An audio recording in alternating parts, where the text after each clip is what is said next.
Hi, my name's Andrew Jevin. Today I'm going to be talking to you guys about why we don't need a universal healthcare system in the United States of America. In America, there are millions of people who think that healthcare is a right and that everyone deserves to have free healthcare.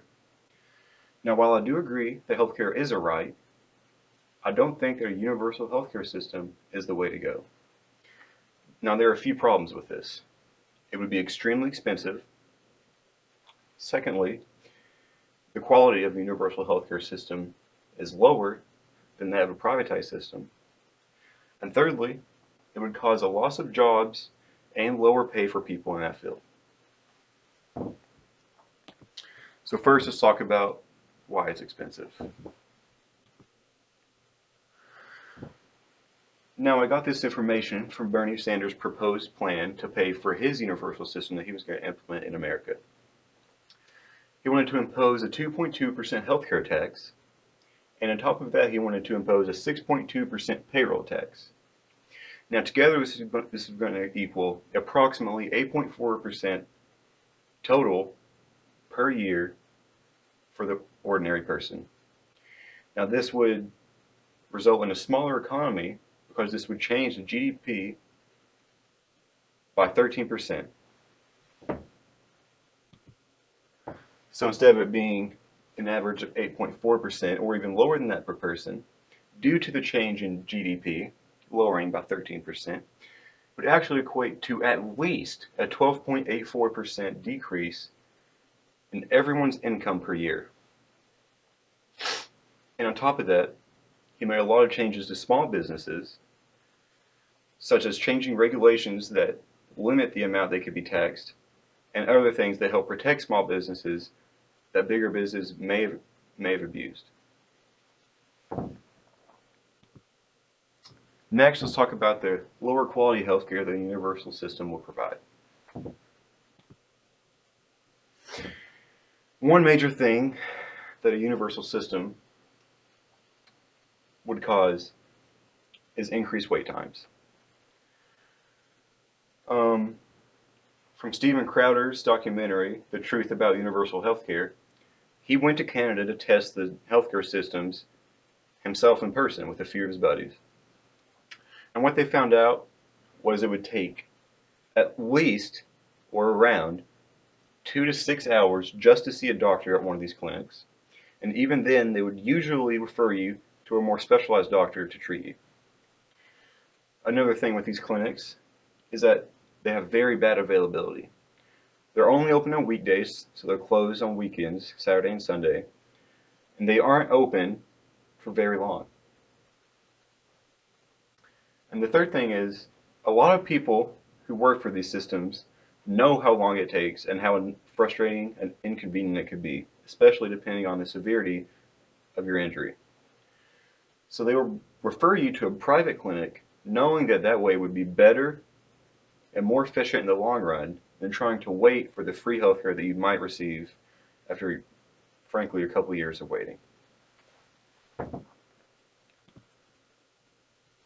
This also causes shortages of important medicine because people could abuse the system potentially and pay to get medicine before people who use the free program to get ahead of them in line and use up a lot of the medicine that they have. There's also a shortage of doctors since a universal system pays less and there isn't as much as a need for them. Next, let's talk about Dr. Pasquale and her experience with the universal healthcare system in Canada.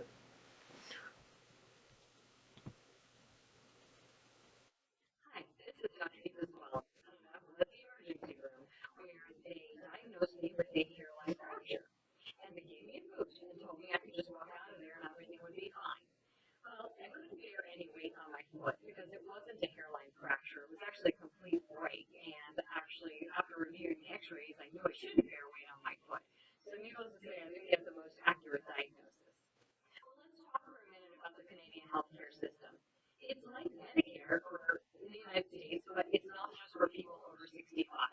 It basically covers everybody, except for it covers everything drugs, glasses, and dental issues. But it actually covers everybody, regardless of their lifestyle and their income level and whatnot.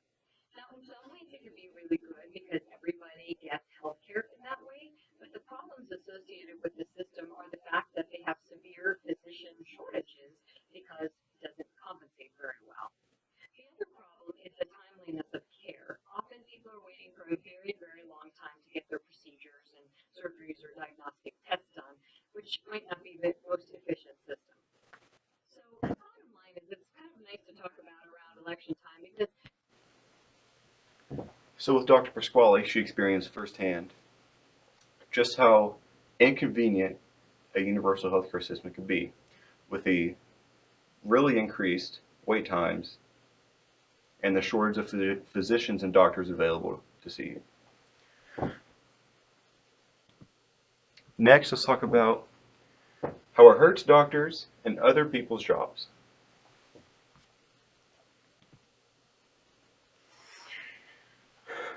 Firstly, doctors in a universal system receive much lower pay than physicians or doctors in a more privatized system. Here, this graph shows the Canadian income in the red and the United States income in the blue for physicians and doctors. Now, physicians and doctors make at least 100,000 more on average than doctors in Canada do.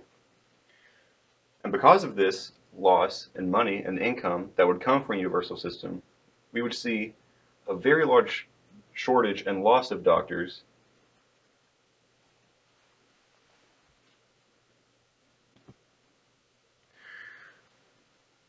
We'd also see a loss of jobs in general.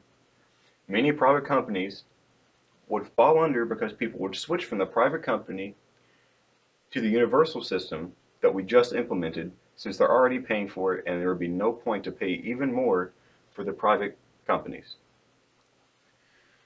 So they would fall under, and agents, managers, marketing firms, and any other jobs that were associated with these private companies, they would lose their jobs.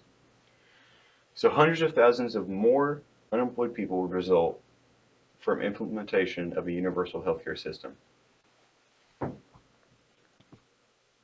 So in conclusion, a universal system would cost much more, and everyone would receive at least a 12.8% less income per year. It would be lower quality. People would have to wait much longer in lines, several hours probably, and even then it would just be for them to send you to a different clinic. And lastly, it would hurt our economy even more, with the shortages of jobs that would result from this, as well as the shortage of doctors due to the decrease in pay that they would receive. Our GDP would be estimated to fall at least 13%. So people, do your part as an American and keep America's healthcare system privatized.